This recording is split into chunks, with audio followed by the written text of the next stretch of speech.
Pamela. Sí, profe. Hazme un favor, voy a desconectar y me timbras, por favor. Perdón, profe, no lo escuché. Me voy a desconectar y me timbras, por favor. Sí. Ya, profe, o sea, desde esta reunión mismo. Claro, desde esta reunión. Ya.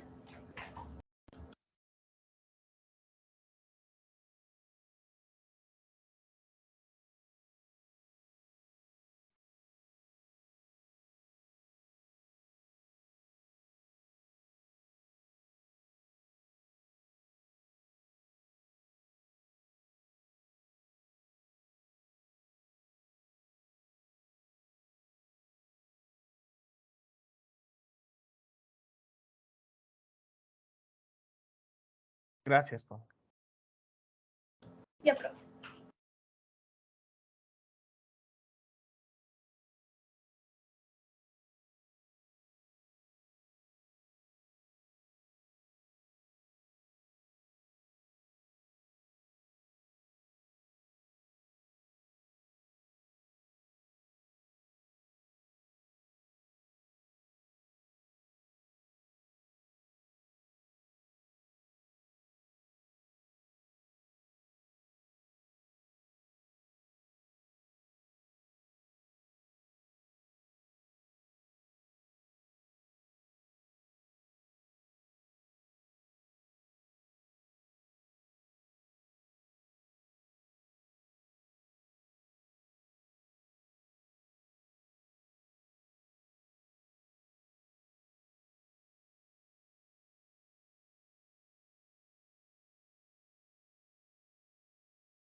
Un ratito mi máquina se volvió loca, voy a reiniciarle porque no me ha dado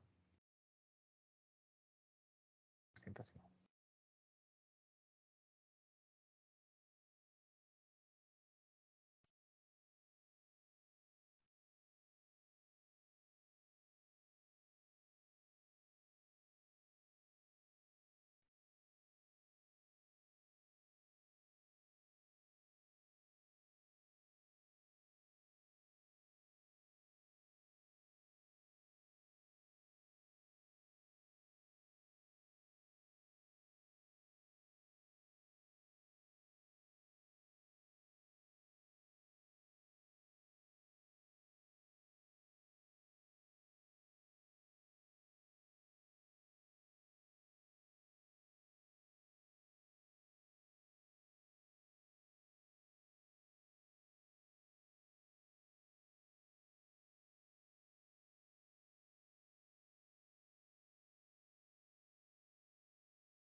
Bueno, en la clase anterior estábamos hablando del valor de los significados.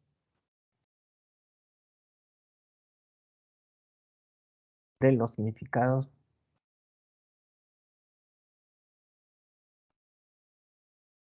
Ah, qué relajo, que ya tenía todo abierto.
Ya.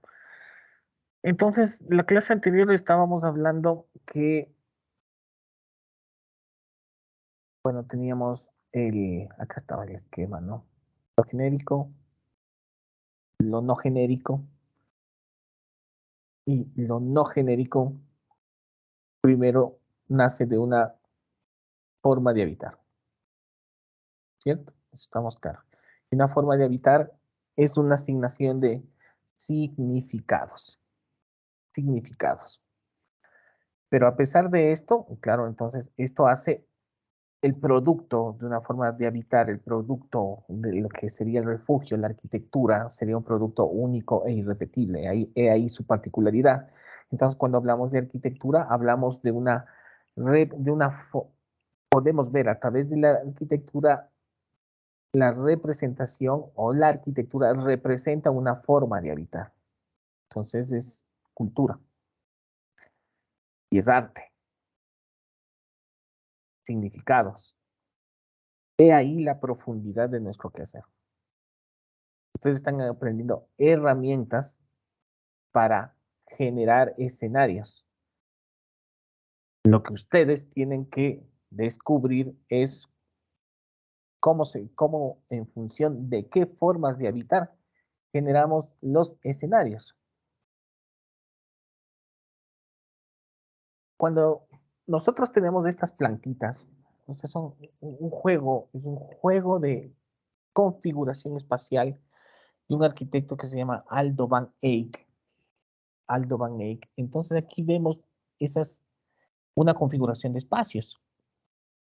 Entonces yo pregunto, ¿de qué creemos que depende la configuración del espacio? ¿De qué depende estas geometrías, estas disposiciones? ¿De qué depende este orden? ¿Qué me puede decir? ¿Quién se atreve? Ya hemos hablado un poco, es un poco de razonamiento. ¿De qué depende la configuración? Tal vez puede ser del uso que se le dé, de la forma de habitar que se le dé. Ya, de la forma de habitar. La configuración depende de la forma de habitar, no de la función. Ojo, nosotros estamos obnubilados, o bueno, es la cultura moderna a la que pertenecemos, que cuando nosotros nos dicen, haz la configuración de de tu departamento, entonces, o dónde vives, claro, vamos a hacer esto. Por lo mínimo vamos a hacer esto. 1, 2, 3, dormitorio 1, dormitorio 2, máster, sala, comedor, cocina, el corredor, la franja de baños, la franja el mueble de la cocina, el ingreso. El ingreso. Entonces aquí le ponemos vista al mar, vista al mar, vista al mar. Esa es nuestra estructura mental cuando hablamos de arquitectura. Ese es el producto directo. Habrán variaciones, la otra variación muy común, aparte de esta, es que nosotros entramos a un espacio central. Claro, y aquí están los dormitorios. Aquí está, perdón, a ver, vamos acá. Este se repite bastantísimo, ¿no?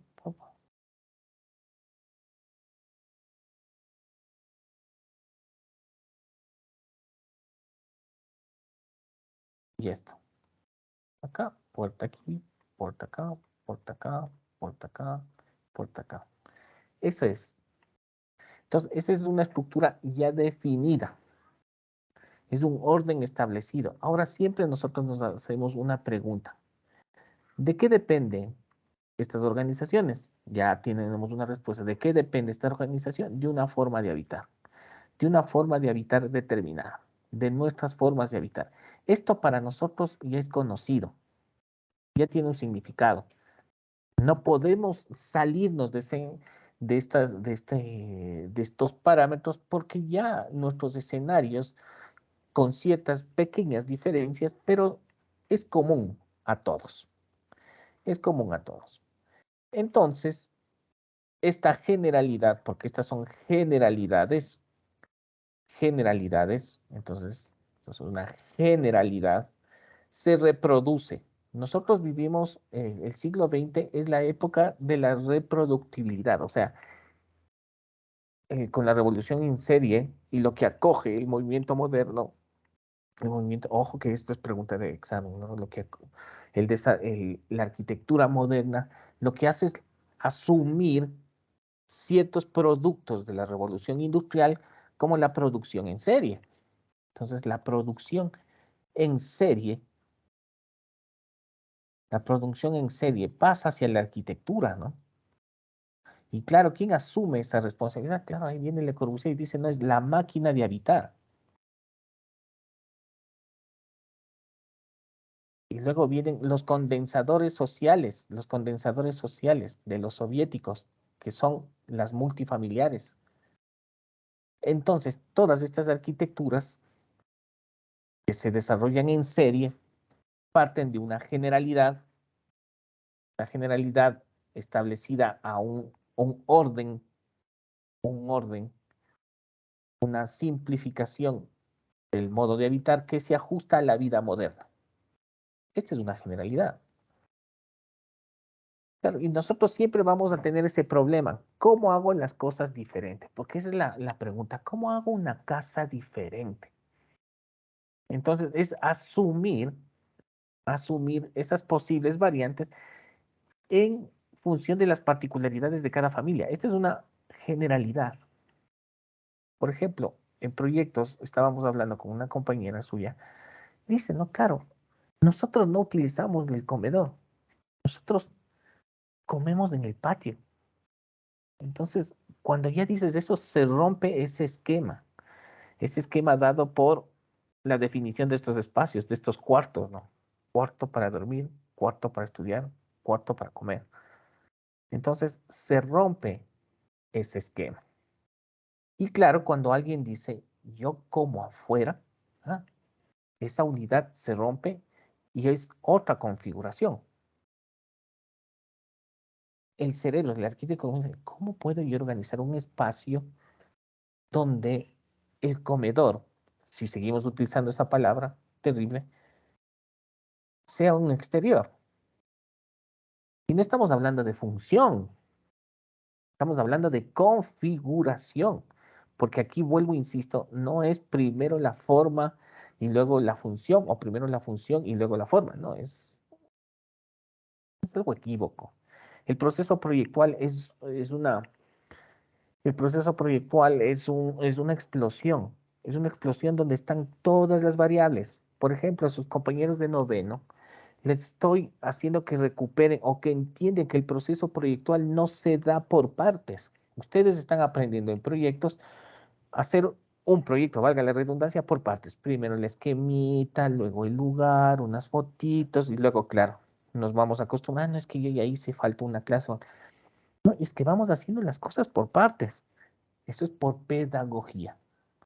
El proceso proyectual es violento. El proceso proyectual en un primer acto abarcas todo. relaciones visuales, técnica, y relación interior-interior, relación exterior-exterior, circulaciones, detalles, estructura, lo técnico, o sea, es todo. Pero ahorita ustedes están en una cadencia, ¿no? Pero bueno, volvemos a esto. Entonces, si esto es el producto de una forma particular de habitar, claro, aparece la singularidad. O sea, y ya nos preguntamos, ¿qué será esto? Y aquí comenzamos a ver un sinnúmero de posibles configuraciones de algo que no conocemos y que algo Van Eyck conocía, ¿no? Claro, entonces aquí podemos ver cómo la relación, y eso es lo que ustedes están haciendo también en diseño básico, la estructura es el alma de la arquitectura, porque la estructura no aparece al final en el proceso proyectual. Eso pongan ahí, o sea, noten. La estructura siempre, más que el valor de columna, viga, es la lógica estructural, que es geometría, es un orden dado a través de una malla. Entonces aquí podemos ver que tenemos las estructuras, ¿no? Esas placas, que también pueden ser todo lo que vemos podría ser determinado como muros portantes. Este. Acá tenemos una mezcla entre columnas y muro portantes. Estas configuraciones son cuando entendemos la capacidad de descubrir las lógicas de la relación que nos puede dar una forma de habitar y que no es función. Bueno, indirectamente es función. Lo que no es funcionalismo. Funcionalismo es, no voy a hacer una casa y voy a hacer una casa al vecino y saco el libro y le copio. Eso es funcionalismo, no reflexionar sobre las formas de habitar. Iba encontrando diferentes posibilidades, ¿no? Diferentes variaciones, un orden dado por la geometría. Un orden dado por la geometría. Aquí vemos el orden espacial y el orden estructural. Esto Aldo Van Eyck hace 100 años, cuando habla del espacio público, entonces aquí él hace también propuestas de espacio público. Claro, ustedes están introduciendo, quizás no hablan todavía, no se introducen la intervención del espacio urbano. Claro, uno piensa que el espacio urbano es un piso duro y 3 adoquines, 2 mesas y un árbol. No, no. También aquí se evidencian formas de habitar o cómo el arquitecto organiza ese espacio abierto. Entonces aquí estos son espacio de encuentro, espacio de juego, espacio de sombra. Entonces, este espacio tiene varios espacios. Pero claro, esa organización, o sea, el encontrarse, el reunirse, el hacer ejercicios, o podría ser, me estoy inventando, ¿no? Es propio de estas formas de habitar. O sea, estas configuraciones están de acuerdo a cómo estos holandeses ocupaban el espacio urbano. O sea, no puede ser una imposición también. Nosotros tenemos una forma de ocupar el espacio urbano. Por ejemplo, ahora que estamos hablando en esto de las manifestaciones, siempre cuando oía a una de las partes, dicen, no, Quito se le ha agredido, Quito está dañada, Quito está destruida. Entonces, aquí tenemos que asumir una característica de nuestra ciudad. Los escenarios urbanos de nuestra ciudad, su aura, su característica, no es, no es las situaciones románticas de sentarse en una plaza, nuestro espacio urbano es de protesta, tiene esa marca, tiene esa impronta, es su aura, única e irrepetible, de generación en generación. Han habido batallas, entonces, y como capital Quito, su escenario ha sido escenario de revoluciones. Lo contrario, Guayaquil. Y no digo que sea una mejor que otra, por favor. Guayaquil es otra cosa, es otra dinámica. En cambio, ya es el espacio de circular, el espacio de encontrarse. Es diferente. Entonces, el espacio urbano en Guayaquil es otra estructura.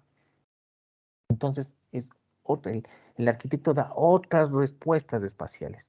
Las respuestas espaciales que se dan en la ciudad de Guayaquil, en el espacio urbano, no van a ser nunca las mismas que se dan acá en Quito. O las respuestas que se den aquí en Quito no van a ser nunca aplicables a la ciudad de Guayaquil, porque son diferentes. Y eso depende de las formas de habitar. Y una de las características aquí en nuestra ciudad es que de gobierno en gobierno habrá alguna protesta. Esa es su impronta. Aquí podemos ver una casita. Entonces, miren cómo una casa, ¿no? Cuando yo les pregunto de su espacio de descanso. Claro, entonces cuando es genérico, el primer paso es adaptación y luego transformación, ¿no? Puedo botar un muro cuando hablábamos del espacio genérico, ¿no? Hablábamos, por favor, ¿quién me dice cuál era el proceso de, de, de adaptación en lo genérico? ¿Cuáles son los dos pasos? ¿Quién me dice? Mira, y eso Y yo, hablamos profe, después. A ver, dale. el primero sería adaptación, pero por dotación de sentido, y el otro sería adaptación por transformación. Ya, adaptación, luego primero le das sentido, ¿no? Y luego le transformas, comienzas a romperle, ¿no?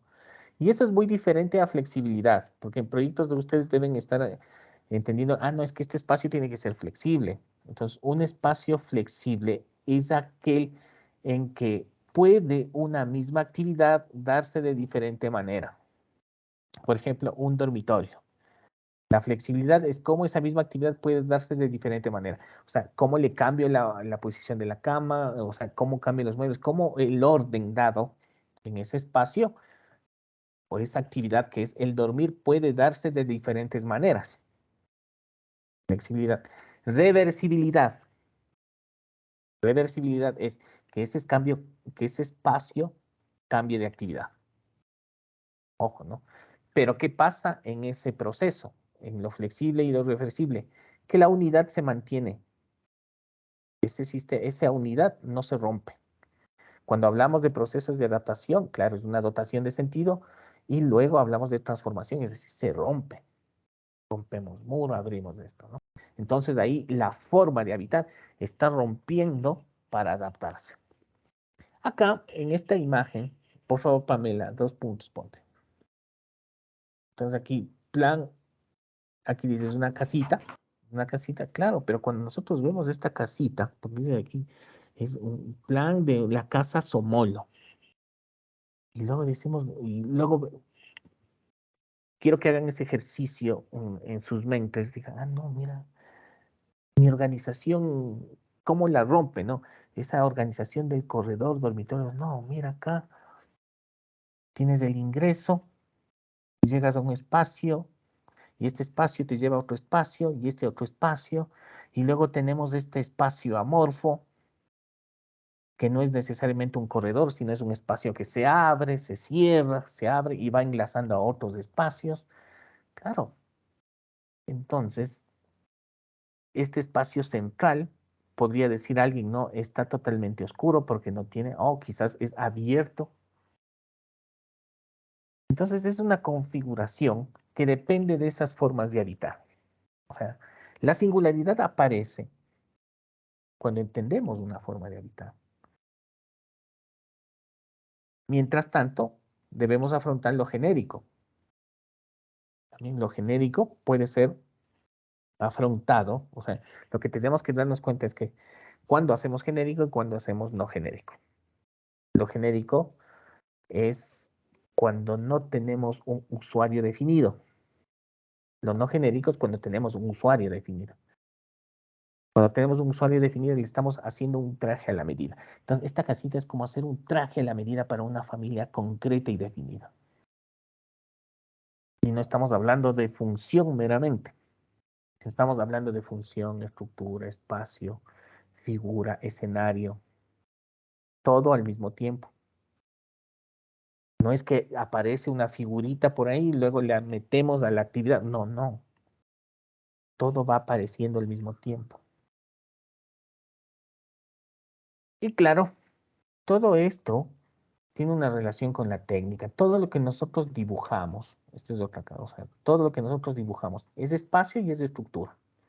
Entonces aquí es un plano técnico de un pabellón, pero que aquí vemos muros portantes. Entonces aquí vemos la lógica geométrica, las distancias, los acotamientos, los radios, porque si nosotros no sabemos dibujar, no vamos a poder replantear. La primera persona que nos va a entender, que debe entender el dibujo es el maestro constructor. El maestro constructor lee planos, te interpreta, te pregunta cosas, porque él traduce eso al piso en en el replanteo.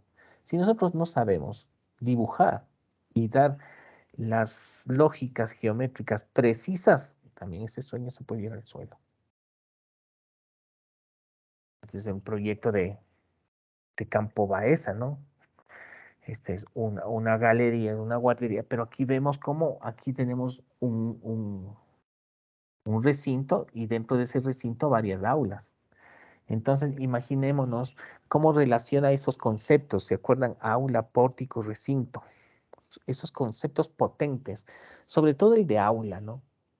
Pero nosotros todavía tenemos, y eso es un significado, y eso es dotación de significados. Quizás es erróneo, pero es una dotación muy fuerte de significado, porque nosotros cuando decimos aula, se nos viene a la mente un galpón, dos aguas, pupitres oxidados, ventana con malla metálica y un pizarrón verde.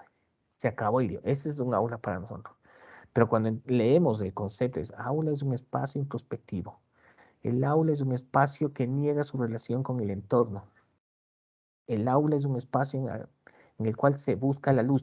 Entonces es otra cosa. Claro, y el corte. El corte es fundamental. Nosotros hablamos a través de dibujos. Nuestro discurso se hace evidente a través de dibujos. Si tu discurso no se plasma en dibujos, estamos mal. No, a ver, cuando diga bien o mal, duden de lo que yo les voy a utilizar otra palabra. Aprovechemos estas formas de representación. Muchas veces pensamos, solo diseñamos en 2 dimensiones, no en corte. Pero miren otras personas, otros arquitectos, cómo llevan a otros niveles. Comienzan a contar cosas con cuartos. Mira, aquí es un cuarto repetitivo. Pero claro, ¿no? El cuarto en la clase anterior veíamos con un desprecio, pero aquí es un cuarto multiplicado. ¿Qué nos querrá contar este arquitecto? Nos está contando cosas. Entonces la configuración del espacio depende de lo que necesitemos. La actividad, a veces no pongamos actividad, aquí estamos hablando de la esencia de la arquitectura. Entonces vamos a darnos cuenta que la arquitectura también es apariencia. ¿Qué es apariencia? ¿Cómo no caer en la apariencia? ¿Qué es? Es tomar un proyecto, tomar una referencia, es decir, yo soy hincha de Mies van der Rohe y me gusta la Farnsworth. Y como a mí me gusta Mies van der Rohe y como a mí me gusta la Farnsworth, yo voy a hacer una Farnsworth en Quito. Voy a ponerle aquí en la Amazon y ¡pam! Le pongo ahí. Eso es ser irreflexivo. Entonces ahí estamos cayendo en error. Estamos cometiendo error, estamos siendo superficial. Estamos imponiendo un elemento en un lugar al cual ese elemento no pertenece. Con estas búsquedas desde la clase anterior de entender la realidad desde una particularidad, es el primer acto del arquitecto. Entender la realidad desde la particularidad. O sea, si no entendemos nuestra realidad, ¿cómo nosotros implantamos el objeto? ¿Qué es implantar? Imponer. Implantar es colocar, pero esa colocación dependerá de unas cualidades del lugar. Si nosotros no somos capaces, estamos actuando superficialmente. Y claro, siempre va a estar presente la lógica constructiva, porque sin lógica constructiva no hay arquitectura. Y cuando vemos estos dibujos extraños, claro, decimos, esto es extraño, ¿no? ¿Qué será? Claro, ¿qué será? Cuando nos preguntamos el qué será, o sea, primero es qué es. Y luego, si esto es una casa, y esa casa, claro, lo primero que, ¿cuáles serán sus costumbres? Para que a través de esas costumbres se configura el espacio, ¿no? Ustedes, por ejemplo, muchos de ustedes deben estar haciendo por lo general en estos cursos bajos es una sala de exposiciones. Entonces, lo primero que debemos hacer cuando se hace una sala de exposición, ¿qué es? Es ir a consultar qué es exponer. Si no sabemos qué es exponer, no estamos haciendo nada. Estamos haciendo un cuarto. Si estoy haciendo una escuela, tendré que ir a consultar qué es una escuela. Si es un hospital, ¿qué es un hospital? ¿Cuándo apareció el hospital?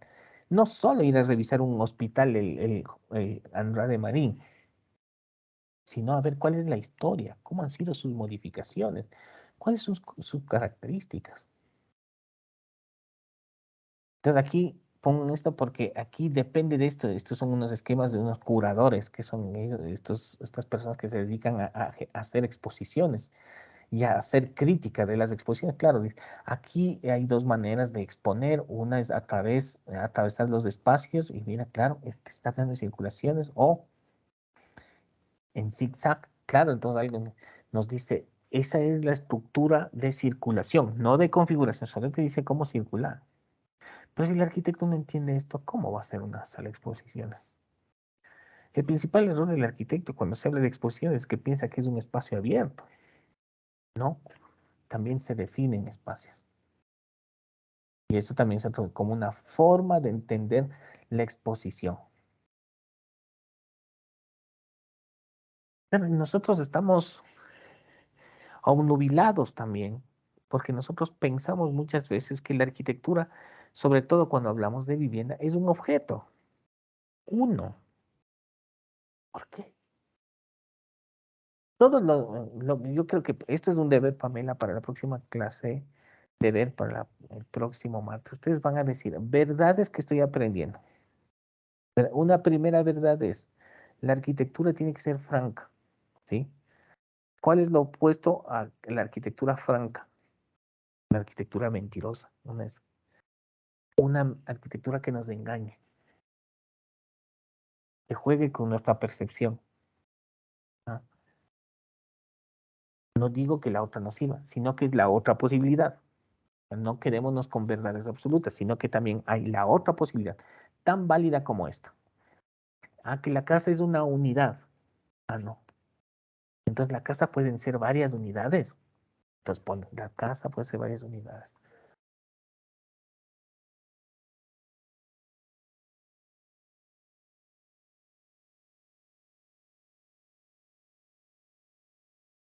Entonces aquí, por ejemplo, en esta estructura podría entenderse una casa que se está armando con 5 volúmenes, ¿no? Entonces, yo digo, con 5 volúmenes una casa, claro, podría ser una casa. Entonces se rompe la unidad. Entonces cada espacio se desarrolla una actividad. La actividad de descansar, la actividad de compartir, la actividad de hacer tus alimentos, la actividad de jugar, no sé. Pero esas formas de habitar se traducen en una configuración singular. Aparece la singularidad solita. Y claro, esto se puede repetir. Siempre va a haber una estructura geométrica de soporte. Geometría de delimitación del espacio y de generación de estructura.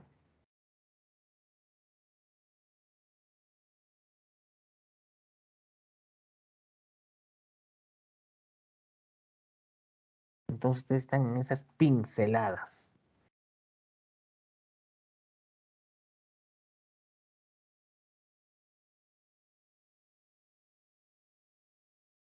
Vamos.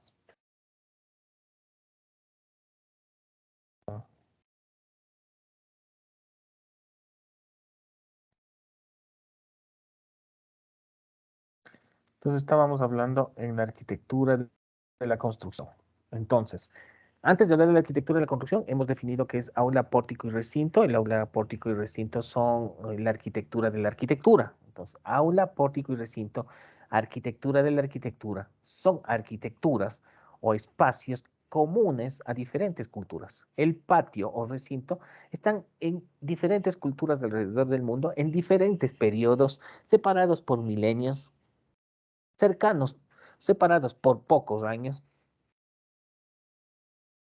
configurados a través de diferentes técnicas constructivas, piedra, madera, hormigón, pero son espacios comunes. El aula, como espacio introspectivo, está presente en muchas culturas. La diferencia es que esa aula, espacio introspectivo, esa introspección en diferentes culturas es abordada, no, en una cultura me invento, es la religión, es Dios. En otra cultura es la luz. En otra cultura es la muerte, como los egipcios. Esas pirámides es la arquitectura de los muertos. Pero son aulas piramidales para los muertos, no para los vivos. Y esas variantes van dándose, ¿no? Entonces aquí, antes de hablar todo esta, la arquitectura de la construcción, lógicamente es en función a dar ese escenario a cuando hablamos de los sentidos, de los significados. Voy a leer de nuevo. Plantearemos aquí el tema de la construcción como una discusión de cierto punto de vista que tiende a separar radicalmente la arquitectura del momento de su ejecución, distinguiendo un momento de ideación sin materia y otro de materialización sin ideas, como fases que se suceden mecánicamente o a lo sumo dialécticamente. Miren, entonces aquí estamos viendo que esto es de la construcción, tiene que estar siempre enlazada, ¿no? Y a la vez podemos separarlo, ¿no? En el proceso proyectual. La arquitectura separa radicalmente la arquitectura del momento de su ejecución, distinguiendo un momento de ideación sin materia, lo que están haciendo en proyectos, y otro de materialización sin ideas. Claro, la materialización sin ideas eh, podríamos enfocarnos en el ingeniero civil. Él materializa los espacios, pero sin ideas. Entonces aquí, en este manojo, en este juego de palabras, lo que queremos decir es que la arquitectura y la construcción son actos que están estrechamente ligados, tanto desde la ideación, ¿no?, a su materialización. Planteamos que entre arquitectura y construcción se da una relación de analogía. La arquitectura es una metáfora de la construcción. Lo que ustedes están haciendo en un diseño básico es metáforas, una metáfora del espacio. Y ahí, claro, está indirectamente, claro, la mayoría de los profesores en los niveles iniciales da de partida una malla, que es la estructura, que ustedes no se dan cuenta, pero es la estructura. La arquitectura es una metáfora de la construcción. La arquitectura es análoga a la construcción. Hablaremos de sistemas cuando ciertos procedimientos constructivos utilizados desde siempre se transforman y llegan a establecerse un conjunto de normas que rigen la construcción según una precisa formulación topológica. La topología es de formación. 3 sistemas: murario, entramados y bandejas. Vamos a hablar del murario. La voluntad del recinto, ya sabemos, ¿no? ¿Quién me dice que era el recinto? ¿Qué era un recinto?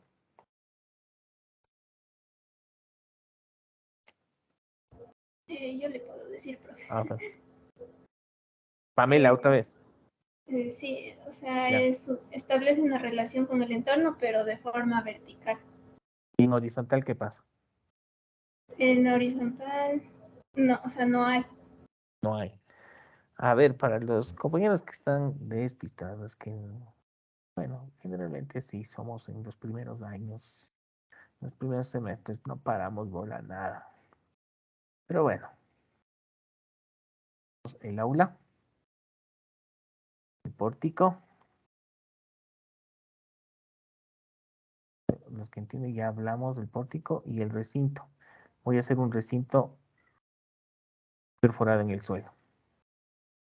En el aula, el hombre está y vive hacia el interior, es un espacio introspectivo, hay una negación al entorno total, y aquí lo que hacemos con sus perímetros es la búsqueda de la luz. Ya vimos algunos ejemplos. Aquí vemos el pórtico. El pórtico es un espacio que se abre en horizontal, hay una relación en horizontal, una negación en vertical, es un espacio denominado terrenal, porque se relaciona directamente con nuestro entorno, es terrenal. El recinto que está bajo tierra, hay una negación en horizontal, pero hay una relación vertical. Tiende a lo universal. Introspección, terrenal, universal.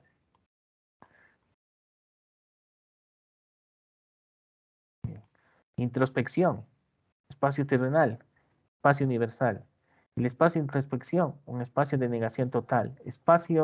El pórtico, es una relación en horizontal, pero no en vertical. Por lo tanto, es terrenal, por eso es horizontal. Acá no hay relación en horizontal, pero sí en vertical. Es una relación que tiende a lo universal. Ya, ya di ejemplos la clase anterior, ¿no? Vamos acá.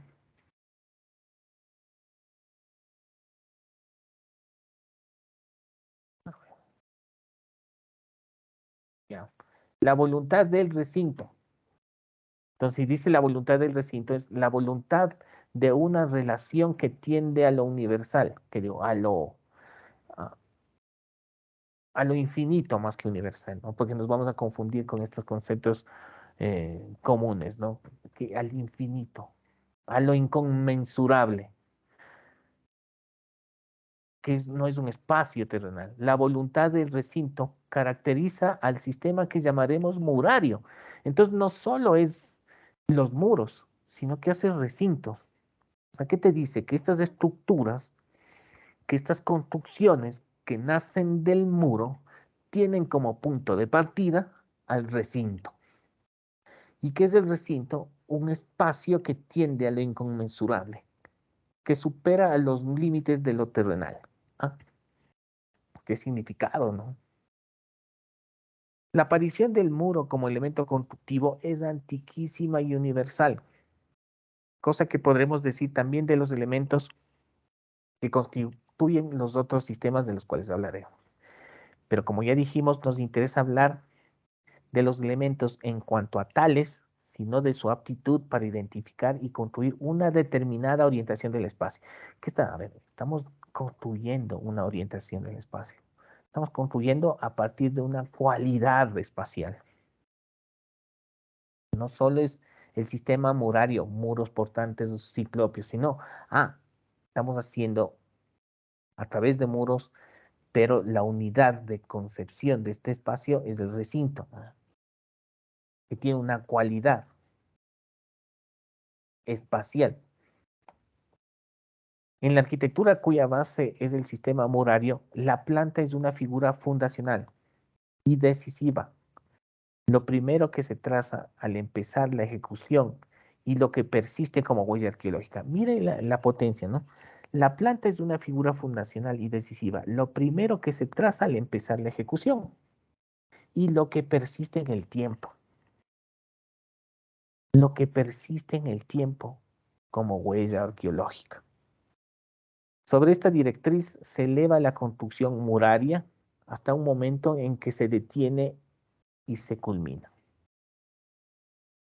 Entonces aquí podemos ver un edificio, una estructura. Podemos ver a la izquierda que es una planta, es una estructura que se da a través de muros, pero claro, nace del recinto. ¿Qué podemos decir si yo digo claro, dice, ¿por qué nace del recinto? Sí, aquí dice nace, nace. Aquí podemos entender, pero lo que estamos viendo aquí es un aula, pero nace. ¿Qué pasa si le quitamos a este recinto? Claro, cuando se construye, nace como recinto, y se le coloca la cubierta y se transforma en un aula.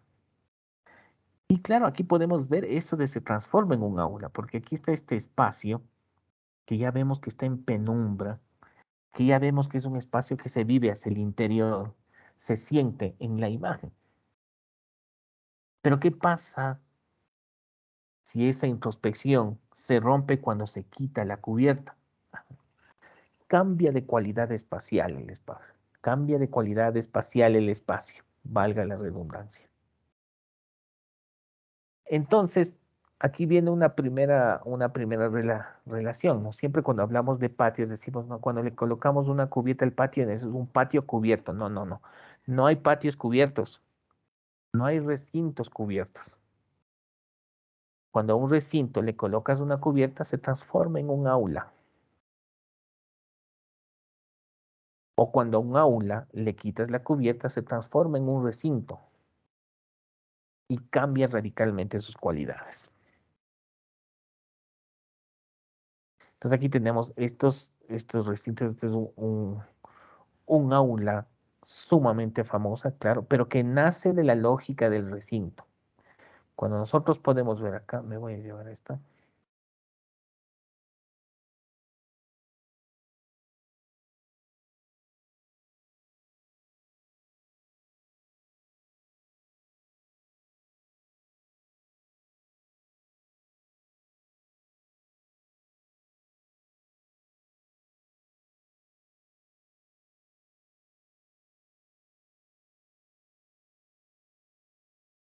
Entonces aquí vemos, ¿no? Entonces aquí vemos esto. Entonces este es el Panteón de Roma.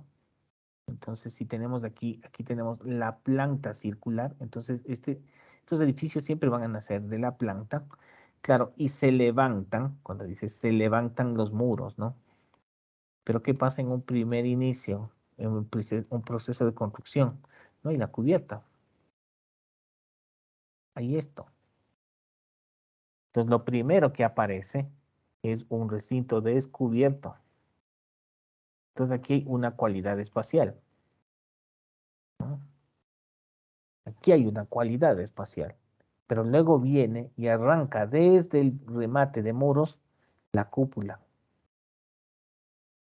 La cúpula, el óculo, y aquí se transforma en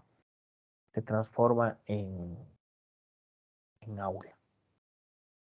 Entonces el sistema murario tiene como base a la planta, tiene como inicio o como base fundacional el recinto.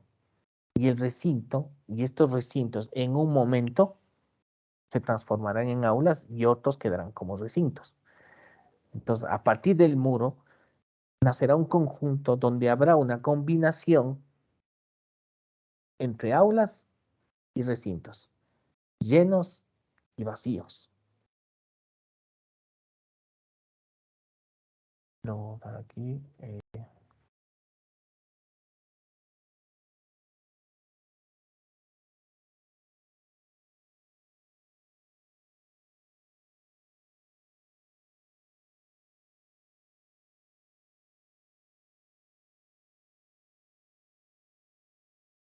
Entonces, cuando hablamos del Panteón de Roma, mira, veamos esto.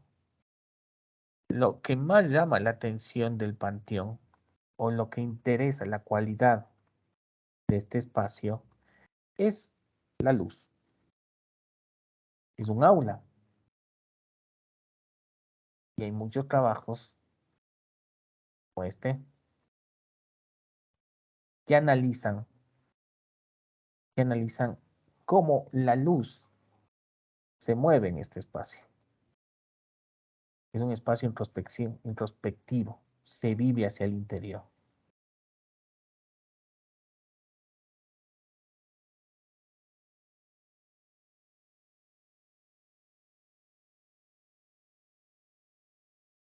Claro, aquí está cortado. Mira, aquí he hecho lo mismo. Y arranca y se coloca. Aula, recinto. Aula, aula, recinto.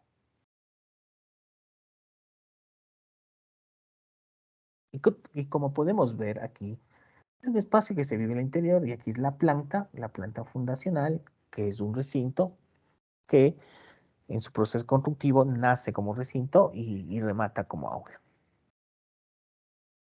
Y esto está presente en diferentes culturas. Si vimos aquí en Panteón de Roma, como en su nombre le dice, en Roma, de la cultura clásica, pues acá nos pasamos a nuestro continente y vemos aquí los muros o las arquitecturas a través de muros de los incas, ¿no? Sus muros famosos. Y aquí podemos ver en la planta superior cómo organiza ese espacio. Claro, este nace, y aquí vemos una organización espacial primeramente, ¿no? Una configuración del espacio, como esas plantitas de Aldo Van Eyck. Entonces aquí tiene unas particularidades, ¿no?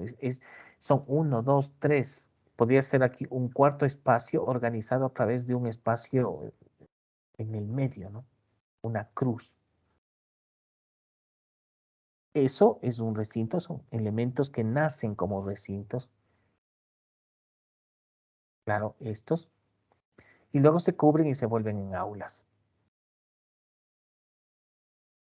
Y aquí vemos, este es espectacular, cuando hablábamos, que aquí vemos en la parte baja las plantas fundacionales, ¿no? Que es una serie de muros y configuraciones de recintos, pero cuando en su proceso constructivo se levantan y luego unas se cubren para transformarse en aulas y otras se quedan como patios o recintos propiamente dichos y configuran lo que se llamaba la cancha inca, ¿no? Entonces aquí podemos ver siempre hablamos en arquitectura del patio, ¿no? Siempre, ¿no? Muchas veces debemos quitarnos ese chip también de que es romántico ese nombre del patio como yo voy a hacer patio cuando hago una casita de campo. No, no, no, no. Tú puedes utilizar el patio para organizar una casa. Tú puedes utilizar un patio para organizar una escuela. Tú puedes utilizar el patio para organizar una fábrica. Tú puedes utilizar el patio para organizar cualquier actividad. Nosotros nos quedamos obnubilados por el centro histórico de Quito cuando entramos y hay un patio. Un patio, un patio. Uno. Pero cuando vemos esta arquitectura, vemos 1, 2, 3, 4, 5, 6, 7, 8 patios. 8 patios. Entonces, las estructuras murarias, o sea, no solo es del muro, sino es esa cualidad de configurar esta relación entre llenos y vacíos, entre aulas y recintos, y además el orden y cómo se configuran, cómo se da esa relación entre llenos y vacíos a través de determinadas formas de habitar. Porque aquí hay una forma de habitar que se hace evidente a través de esta organización y que nosotros podemos traerla a nuestro presente. ¿Por qué no podemos tomar? Entonces de aquí vamos a lo que se llama tradición arquitectónica. La tradición arquitectónica de Mies van der Rohe y de Le Corbusier está en el pasado clásico.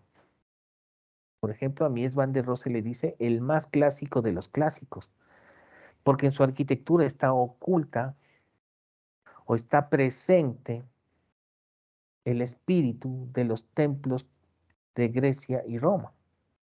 Pero vos dices eso, te quedas viendo, pero si eso es una estructura de metal. Pero claro, cuando estudiamos un poco más nos damos cuenta de dónde nace su arquitectura. Eso se llama tradición. ¿Cuál es nuestra tradición? Pero nuestra tradición es de entender las lógicas de organización espacial. No solo, es que es de piedrita, de,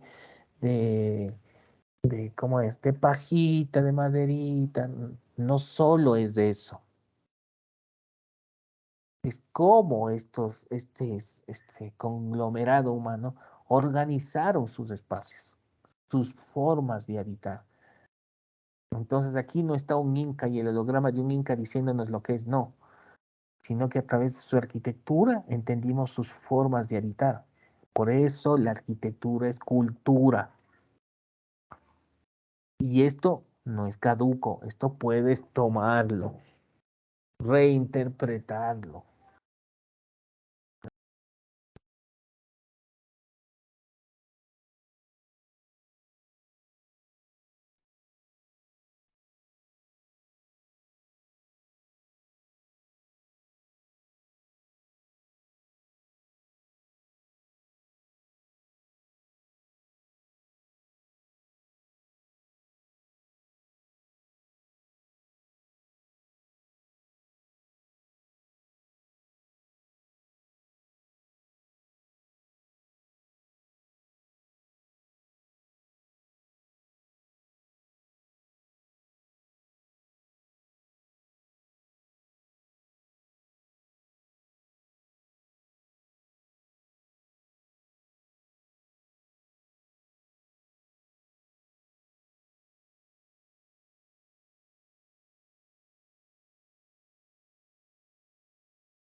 A ver, chicos, hagamos una cosa. Son las 6:17. Topémonos en 10 minutos. En 10 minutos para rematar la clase. Tomémonos un respiro. ¿Sí? ¿Estamos claros? Sí, pero Ok.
A ver, chicos, continuamos, rematemos la clase. Entonces, como vemos aquí, las estructuras murarias o la arquitectura de construcción a partir de muros está configurada a través del concepto de lo que llamamos recinto y aula. Comúnmente a esta relación recinto-aula la llamamos lleno vacío. Pero aquí podemos comprender a mayor profundidad el valor de ese vacío llamado recinto o patio, entendido como ese espacio que tiende a lo inconmensurable, ¿no? A mirar hacia arriba, sobre todo en determinadas culturas, mejor dicho, la mayoría de culturas tienen esa carga espiritual sumamente fuerte. Entonces, cuando hablamos de tradición, podemos entender aquí la tradición de la configuración del espacio a partir de varios patios, no de uno, de varios. Aquí podemos ver la relación o la presencia también de lo que llamamos recinto o patio en la cultura romana, ¿no?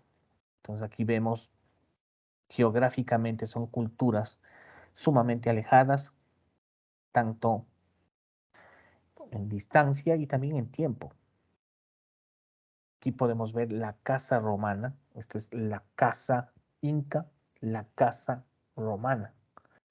Entonces la casa romana tiene este recinto o patio central alrededor del cual se organizan todas estas aulas, ¿no?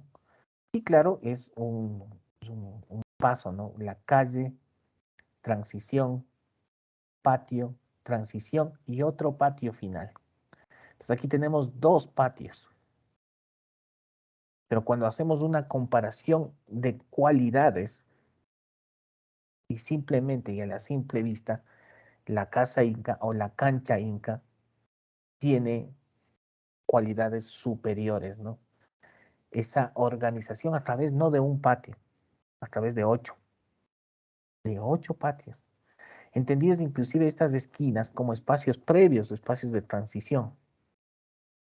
Entonces aquí podemos ver por qué estos conceptos de aula, pórtico y recinto es entendido como la arquitectura de la arquitectura, no como espacios que son comunes a diferentes culturas, pero estos espacios tienen diferentes significados en diferentes culturas. Es la presencia de ese espacio como concepto y claro, hay diferentes configuraciones. Cuando hablamos aquí de la vivienda maya, es interesantísima esta de la vivienda maya, porque también es una vivienda que no se piensa como unidad.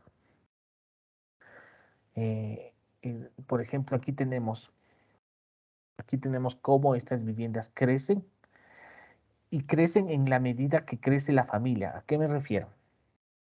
Por ejemplo, los adultos, llegan los papás, los niños, y luego vienen los adolescentes, y luego vienen los adultos, adolescentes que ya viven de manera separada.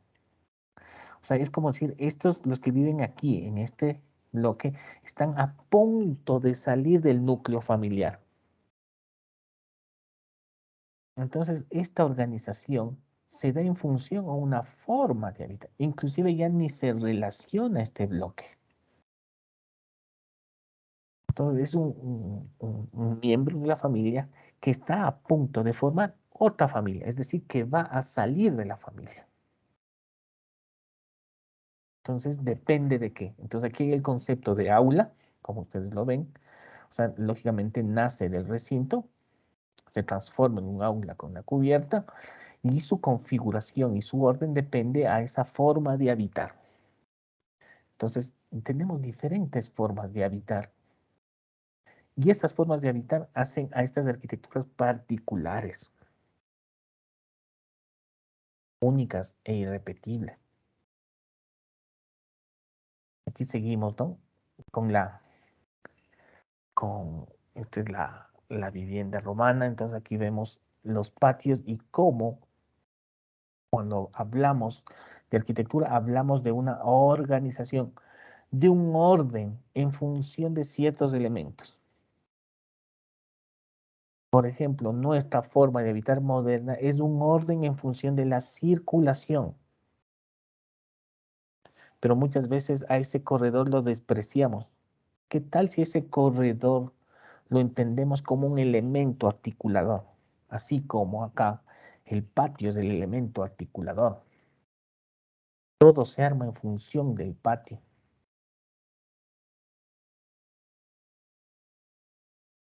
Aquí podemos ver ya una ciudad y aquí podemos ver estas configuraciones que le dan esa cualidad a esta ciudad. Están los muros, pero resaltan estos elementos, estas aulas circulares. ¿De qué depende, no? Entonces, todo esto depende de la forma de habitar y aparecen esas singularidades propias de una cultura. Y vemos Mesopotamia, ¿no? Entonces nos vamos otra vez alejadas a otras latitudes. Entonces aquí podemos ver cómo estas murallas generan este recinto mayor que contiene estas, estas estructuras y que a su vez estas pirámides de estructuras. Entonces es arquitectura dentro de arquitectura, es el juego en el lleno, el vacío, el recinto versus el aula. Entonces son espacios, son configuraciones comunes a diferentes culturas. No digo configuraciones, a ver, utilicé mal la palabra, conceptos de espacios comunes a diferentes culturas, pero con diferentes significados.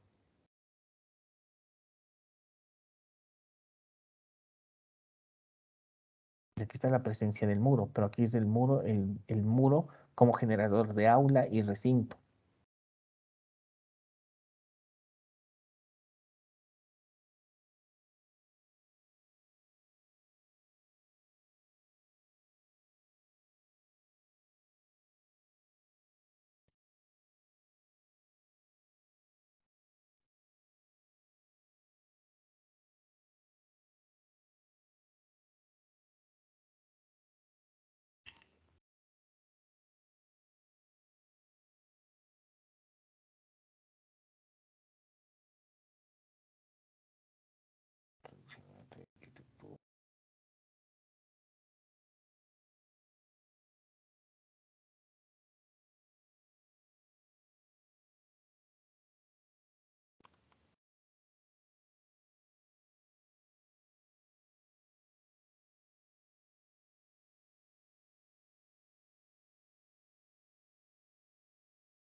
Y claro, las referencias cuando hablamos de recinto, cuando hablamos recinto aula, ese es, y esta técnica constructiva a base de muros es milenaria, ¿no?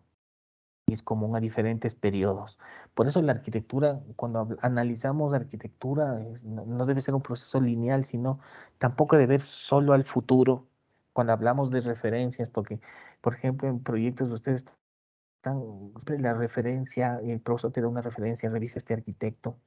Entonces nosotros a veces, si esta es una línea de tiempo, nos saltamos un poquito. Pero ¿qué pasa si nos saltamos un siglo, un milenio, 3 milenios? O sea, vamos a encontrar cosas, ¿no? Estas son arquitecturas de hace 400 años, ¿no? Tenemos un castillo medieval y tenemos una arquitectura del Renacimiento. La lógica constructiva es común, es una estructura, son estructuras murarias, son arquitecturas a base de muros portantes. La configuración es independiente, siguiendo los lineamientos de cada época, siguiendo los lineamientos de determinadas formas de pensar y por lo tanto de determinadas formas de habitar. Son válidas. Entonces, si hablamos, por ejemplo, aquí, es extraordinario ver cómo en estos castillos medievales, el vaciado del muro definía ciertos espacios, ¿no? En estos muros se incrustaban las gradas, bodegas, claro, y en el espacio central era el espacio de mayor jerarquía. los puentes, ¿no? El vacío, el recinto. Aquí podemos ver una arquitectura, el templo, este templo se me va, este templo de egipcio, pero aquí podemos ver que hay una lógica de organización espacial a través de aulas y recintos. Entonces podemos ver este primer elemento, que es como un gran muro vaciado, que es el aula, se da una transición, pasamos a un patio y luego pasamos a través de aulas, ¿no? Un aula, otra aula y llegamos a otro patio, el templo de Luxor en Egipto. Entonces hablamos de organización, hablamos de cualidades espaciales, entonces es decir, cómo pasamos de un espacio introspectivo a un espacio que busca la relación con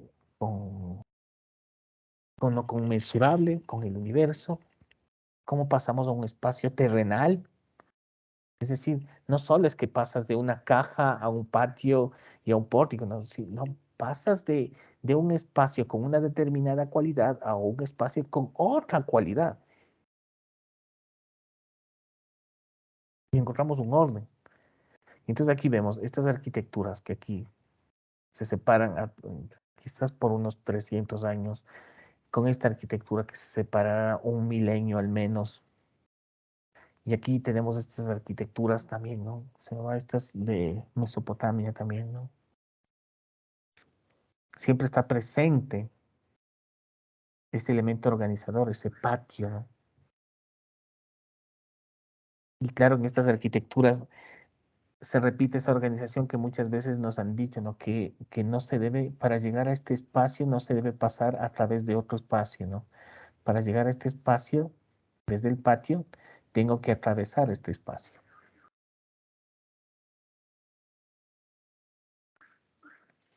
Y volvemos, miren esta arquitectura inca, ¿no?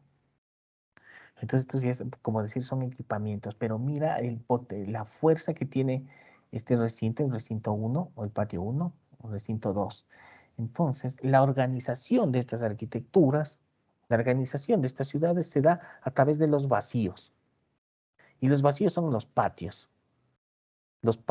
o las plazas. Para arquitectura, bueno, dejémoslo así, plazas, patios, calles son los vacíos de la ciudad, ese positivo o negativo. Pero cuando entendemos las organizaciones, así, mira aquí, el elemento que organiza todo es el vacío, el recinto.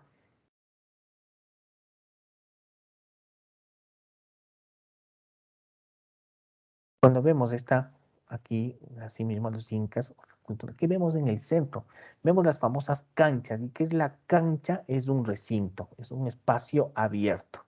Entonces vemos cómo esta ciudad se estructura a través de esos vacíos. Tienes este vacío central, este gran cancha, ¿no? Y acá tenemos otro vacío, otro vacío. Entonces vemos la potencia, porque nosotros estamos acostumbrados como arquitectos a ver el objeto, pero no a ver el vacío.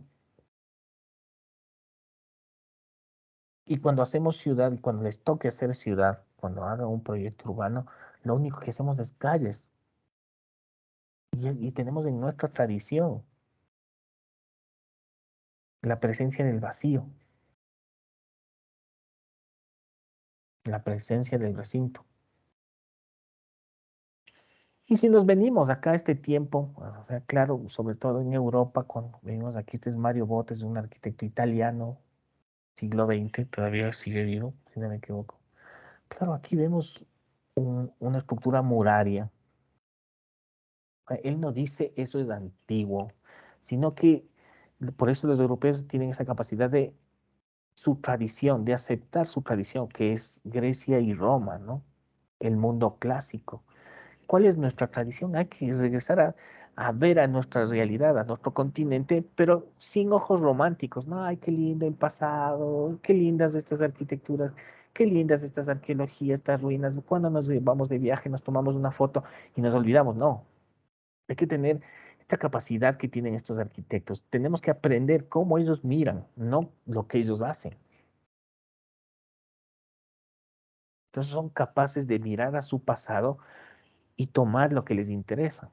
Entonces aquí esto es una estructura muraria para una casa contemporánea.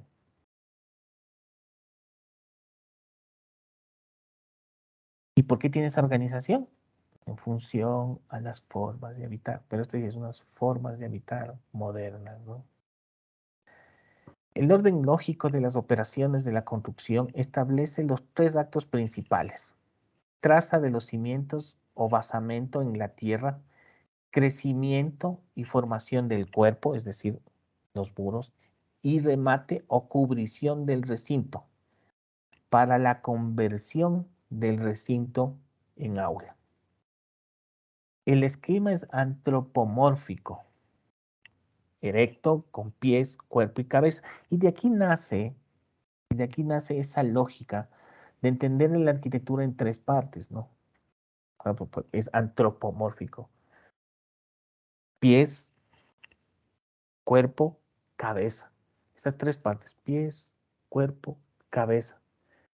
Pero no necesariamente nosotros tenemos que entender que la arquitectura tiene que tener tres partes. Que podría tener de forma clásica las tres partes, sí. Pero podría tener dos o solo una. O poder ser solo cuerpo, o cabeza y cuerpo, o cuerpo y remate, no sé, cuerpo y cabeza.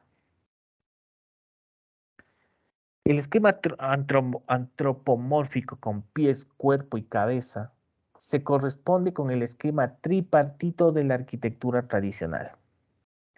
El espacio o región que determina es virtualmente infinito, ilimitado en dirección hacia el cielo. Ustedes se dan cuenta, ¿no?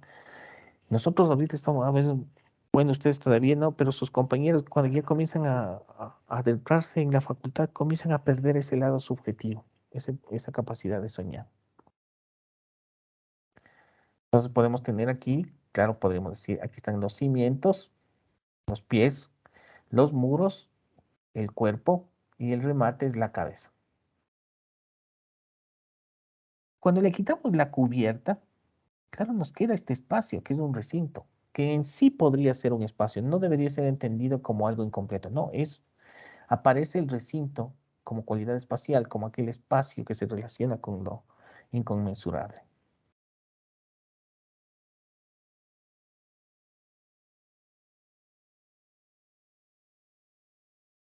Pero esto también está presente en nuestro tiempo, ¿no? ¿Y por qué? Claro, cuando ustedes analicen a Vitruvio, claro, Vitruvio también habla de base, cuerpo y remate, ¿no? Y se van a encontrar con profesores que les dicen, no, la arquitectura es de base, cuerpo y remate. Y claro, cuando vemos la arquitectura de Mies van der Rohe, por eso dicen, Mies van der Rohe es el arquitecto más clásico de los clásicos, porque tiene su tradición en el mundo de Grecia y Roma. Pues aquí tenemos su famoso edificio, el Sigran, que tiene base, y la base es una transición entre la torre y el espacio urbano. Entonces, la base es una transición, el cuerpo y el remate. Aquí podemos ver este edificio, este famoso edificio de Mies van der Rohe, cuando habla del encuentro. Entonces, ¿qué es el pie? ¿Qué son los pies para la arquitectura? Es el encuentro del edificio con el suelo. ¿Cómo se encuentra el edificio con el suelo? Se pega, se separa, hay un espacio, no hay un espacio, hay un basamento. Es, por ejemplo, es muy diferente al Empire State, ¿no? Que aquí tenemos que la base es un cuerpo. Esa es la gran diferencia. Aquí también es base, cuerpo y remate. Tienen los mismos elementos. Pero ¿por qué es especial el Sigran? Porque el remate, que digo, los pies o la base es un vacío. Acá es un cuerpo. Acá es un vacío. Es una separación. Y cuando hablábamos de la conformación de la ciudad se da a través de vacíos, ¿no? a través de diferentes culturas, el valor del recinto, porque muchas veces los arquitectos solo nos fijamos en el objeto y no en el negativo, entendido como relación figura-fondo, en el negativo. Aquí vemos esa base, por eso es fuerte. Miren, todos los edificios de alrededor del Sigran, ninguno tiene una base sumamente fuerte. Todos estos edificios son egoístas con la ciudad. Por eso es grandioso este edificio. ¿Por qué también? Porque no se pone. Esta es una de las vías más caras. Claro, a los promotores le dijeron a Mies van der Rohe, tienes que ocupar todo el lote. Y Mies van der Rohe dijo, no, yo no voy a ponerme a línea de fábrica, me voy a hacer hacia atrás, voy a generar una plaza y voy a levantarme del suelo. Y es el único edificio que hace eso en esta zona. Todos los edificios ocupan todo su lote.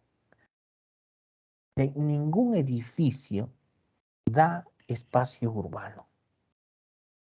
Y aquí volvemos cuando hay la crítica, ¿no? Cuando le hacen a Schwarzkopf la crítica de sus edificios, ¿no? Yo no tengo ningún problema con Schwarzkopf, con sus edificios virados, con sus edificios chuecos. No, tú puedes. La arquitectura no, la arquitectura no es mejor porque sean líneas rectas. O es mejor porque sean líneas curvas. No. Es qué relaciones provoca el edificio. Schwarzkopf.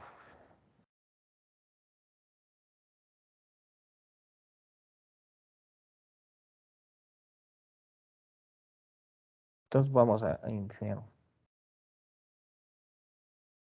todos estos edificios. Vamos a ver Schwarzkopf. Vamos a ver el edificio más polémico de él. Yo no tengo ningún problema. No es, o sea, la crítica de la mayoría de los que observan es a la figura. Unos dicen, no, es que parece que se va a caer, está chueco. Otros dicen, no, es que esa es el alma del proyecto. Ninguno de los dos tiene la razón. O sea, eso es subjetivo. El que te guste o no te guste, el que sea inclinado, el que sea virado, ¿no? Por acá.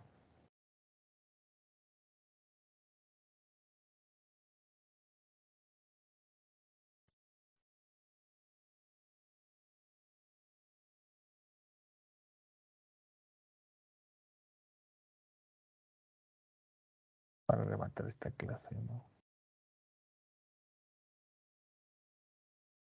Y este es de un arquitecto ecuatoriano, o sea, Schwarzkopf trabajó con arquitecto Zapata ya. ¿Cuál es el pero a cualquier edificio de todos estos y que sigue siendo una comparación con el de Mies van der Rohe? Cuando decimos que Mies van der Rohe en esta gran medida fue el único arquitecto que se retiró para atrás, generó espacio público, se separó del suelo, generó una transición, está dando aquí espacio urbano a la ciudad.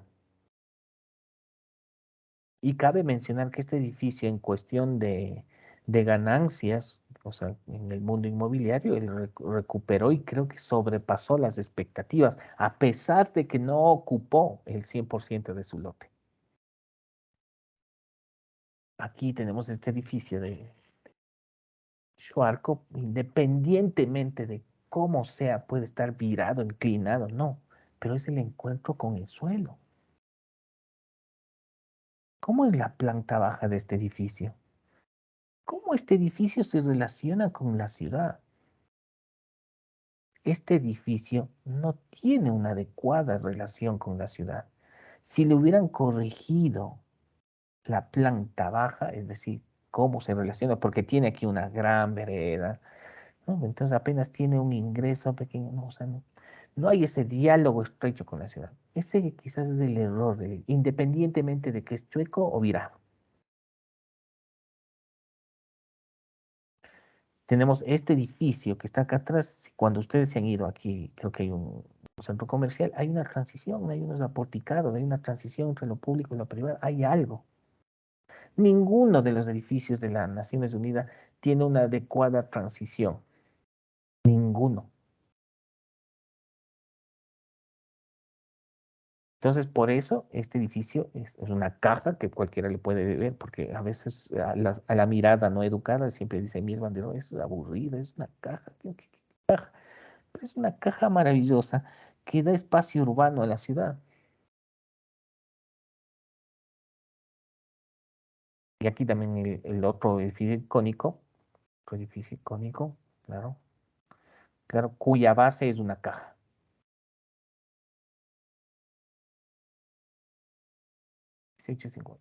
El concepto del lugar, miren, el topos implícito en este modelo es de un mundo construido por objetos cilíndricos, caracterizado por su autonomía.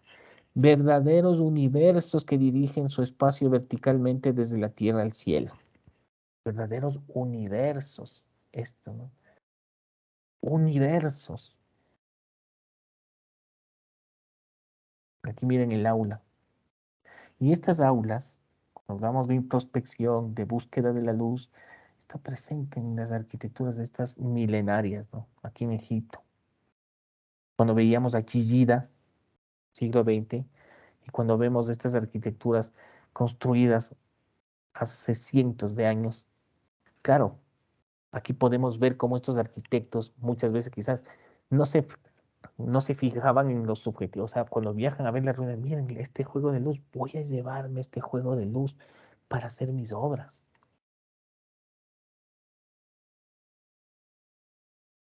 Vamos a dejarle aquí. Hasta acá. Continuamos el día jueves. No sé, ¿alguna observación?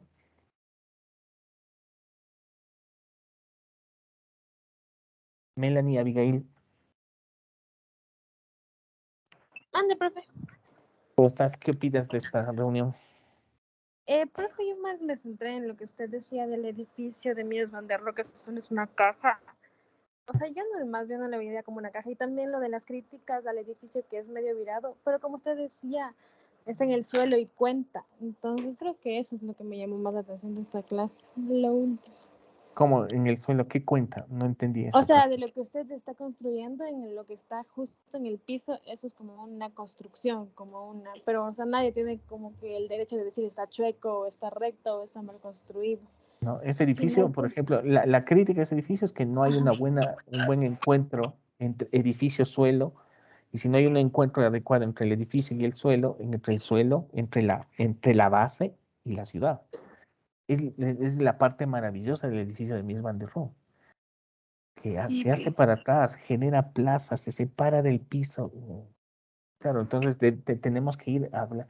Entonces, cuando vayamos por Quito, vamos viendo las bases de los edificios, a ver qué edificio se relaciona adecuadamente con la calle. ¿Sí? Bueno, chicos, continuamos hablando de este tema. Jueves. Tengan una bonita semana y cuídense mucho. Hasta luego. Hasta luego, profe, gracias.